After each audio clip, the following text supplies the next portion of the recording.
You're listening to The Baub Show, exclusively on UBN Radio, with your host, Bob Merrick.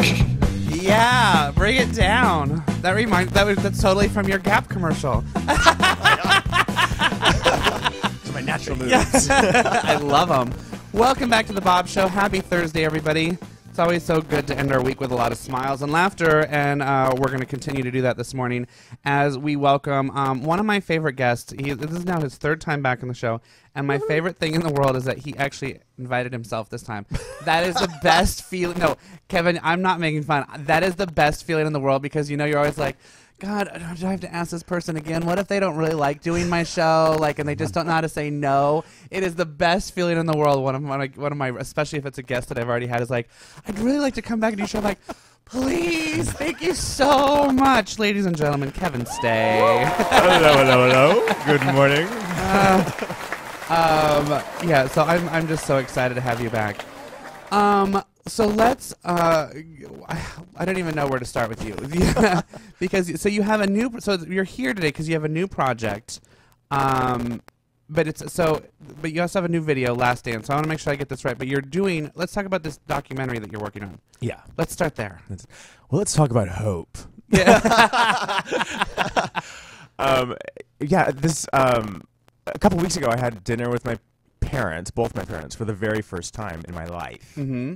Wow. Wait. Yeah, exactly. Rewind that. I had dinner with my parents for the very first time ever, and I didn't realize that was something that was missing in my life because I never saw them together. What does that mean? Because they were divorced when you were young? You might have to back up the story. Honestly, I don't even know if they were married, and I keep getting different stories from both of them. So what I realized is that I have no clue about my history, my past, and my parents. Wow. Were you adopted? I was adopted by that I'm missing. I was adopted by my stepfather. My mom basically told my dad that he wouldn't have any part of my life at one point, and then I never saw him again until I found him myself when I was 18. So how old were you when last time you saw your dad?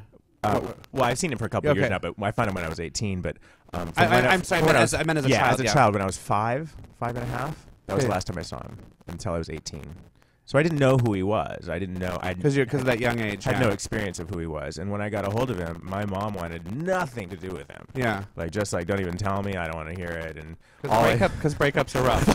Because exactly. You feel me, right? Yeah. Yeah. So we don't understand as children, but now as we walk through the fire as adults, yeah, you can be like, I can see how sometimes you wouldn't want to see the person. Yeah, they're human too. Yeah. Wow. And that's really the point of this project, is that parents are human, and I'm realizing that I don't know mine, especially my dad.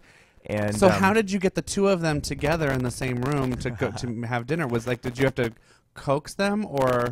Well, first I had to realize that was something that was missing. Because it wasn't even on my radar to ask them, oh, let's have dinner together. Because it just was not going to happen. It was no possibility, but so why would I even ask? Finally, I was like, oh, well, we can do this. And I asked meekly, and my mom was suddenly like, yeah, of course, I'd love to. I've forgiven him ages ago. I'm like, whoa, who are you?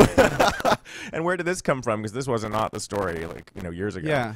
And so we did. We got together, and time heals all. Time heals all. Well, she's like, I'm too old, and I was crazy then, and I'm too old to hold on to grudges, which is another theme of what I'm trying to create here. And sitting between them, I realized that, wow, time is short. My dad is 78. Yeah. If I don't know him now, when will I know him? Yeah. And there's something in there, because I remember this was so vivid for me when my grandfather died, because I didn't grow up with my grandfather, because it was my dad's father, and so by the time I came into his life, I was like 16 years old, so I didn't really grow up with him from the, being a child and stuff. But that being said, so he was already retired. He was already grandfatherly, and I loved him. He's the sweetest, nicest man. But I knew him as, he collected rocks, and you know what I mean? And he would, polish them and stuff. I knew these things. I knew he drank coffee a lot. Those are the things that I knew about him, but I never stopped and talked to him or asked him about who he was. And so when he died, they wanted me to write up a sort of a eulogy and talk about him. So I had to then at that point start asking about him. He worked for NASA. Wow. He did all of these incredible things, but my grandfather worked for NASA. How did that, I missed that golden opportunity to have never asked him or to learn, because you take so much for granted, especially when you're in the child parent or the child elder relationship dynamic, because you kind of go by whatever you're told or taught. You don't ever stop and learn to question and interview them the way you might interview. You go out on a date, and that's all you're doing is sort of like interviewing them, like, right. So, where you from? What's your past? What'd you do? But when it's somebody who's already automatically in your life, you take so much for granted that you forget to ask the question. You don't check in. Like, I realized that I hadn't checked in with the people that I know the most because I think I know them. Exactly. And it's like, you really don't know these people that are in your life that are the closest to you until you ask. You have an opinion about them and a view of them, and you imagine and you assume all sorts of things. But do you really know if you ask until you ask? Not really. Yeah. So, I realized that this was missing, and oh my gosh, time is short. What can I do about this? Like, because he had it that he couldn't have a relationship with me because we'd missed those sort of like creative years, and even though that was his perspective of the relationship. Well, for a long time, after I got a hold of him when I was 18, for like 10 years, it was all sadness and like just beaten down and no smiles and just heavy. And every time I saw him, he spent all the time apologizing. For 10 years. And I just thought he was a sad guy who just had who's just a really depressed kind of guy. That wasn't it at all. Yeah. And 10 years after I called him, I actually had a conversation with him and said, look, I forgive you for anything you could possibly think that you feel guilty of or for not being there, but I didn't even know what it was like to have you there or not. So it wasn't like I missed you. Yeah. Not that I don't love you, but I didn't, it was no absence of something.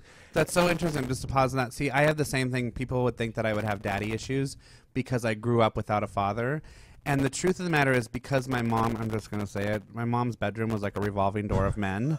So having not had, like the one man who was a constant in my life growing up, he was an alcoholic, and like it was a bad situation.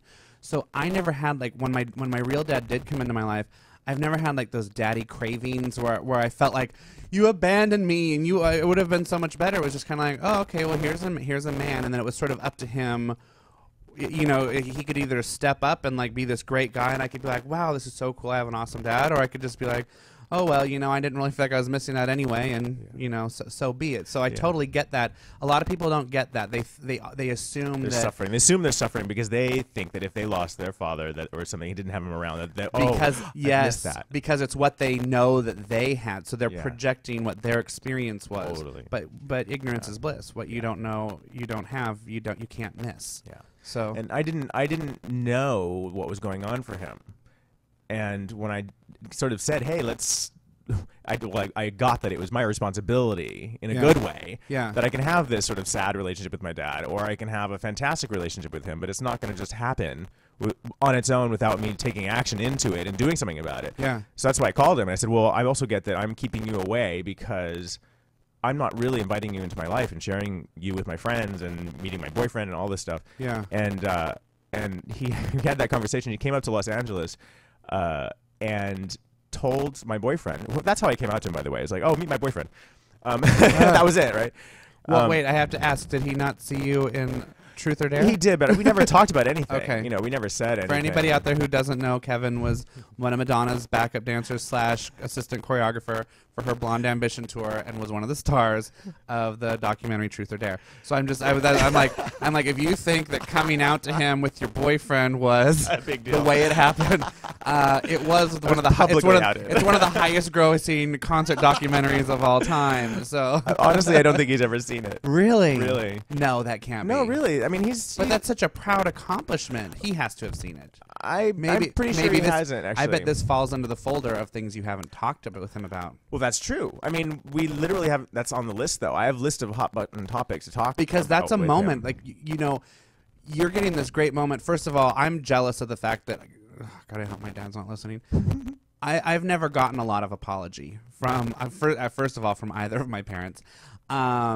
Apology goes a long way. Now, you're right, 10 years is way too long, but to hear an apology is such a great thing.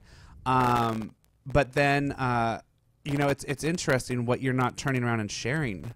You know what I mean? Like it's a block. It's in the way. Yeah, it's a two-way street. Yeah. Because you're kind of withholding. Yeah. So I wanted to feel like if you wanted to have a relationship with me, like we need to know each other a bit. Yeah. And I know what I was going to say, but there's something about the opportunity for him to, instead of apologizing, but get to say, I'm so proud of you. I'm so proud of how you turned out. That's what was in my head. Yeah.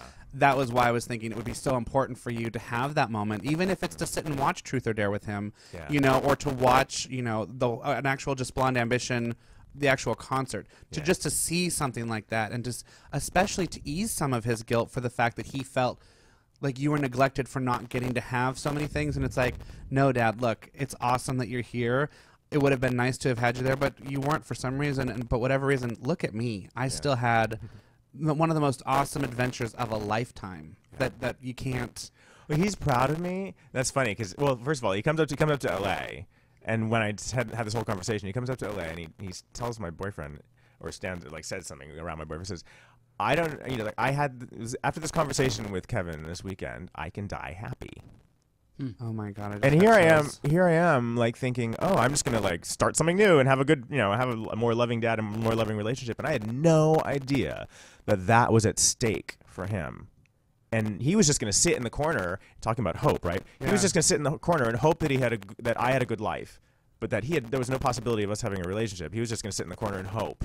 And that's why he never contacted me or communicated with me. He's like, me being in his life is not going to make a difference, and I hope he's okay, and I hope he loves me somehow. Like hope, like sitting in a corner hoping this is going to make it happen, and it's just it's not. It's lovely. It's about action. It's a nice sentiment, but we have to do something. So that's what this project is about. So do you think that it was He Can Die Happy because you finally revealed something he knew?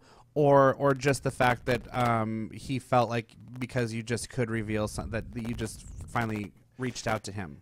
Which do you think it was? Partly reached out, but I think because I had sort of forgiven him before, but it didn't land. Yeah, like how some people like it's all about how you receive. Yeah, and I also in that conversation apologized for everything that I had in that conversation. Like he had given me this gold necklace that had been stolen from my bathroom, and I thought, God, how horrible is that? Like the one beautiful, nice thing he's ever given me my entire life. Like this relic from his history, and I cherish sort of relics and things like that.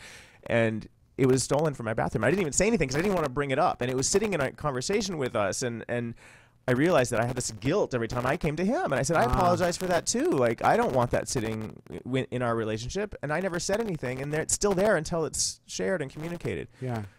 So, yeah. So this is all incredible, and I could obviously talk about this all day long. But so now let's talk about, in all of this that has happened to you, what's the impetus for you wanting to turn this into a documentary? Well, my dad escaped from China in the war, in the Cultural Revolution into Korea in the bottom of a boat when he was 10. And so he has not been back to China since. And I realized that I can't really get to know my dad until I know his past. Yeah. And I'm not going to get connected to my past unless I actually go and allow that. And so we're going to China. We're going to China. I'm going with my dad to China. We've never traveled together. I've never spent more than a night with him. I've never had any sort of long-term sort of interaction. So we're going for a whole month, retracing his path. And bringing a camera. And bringing a camera with my brother.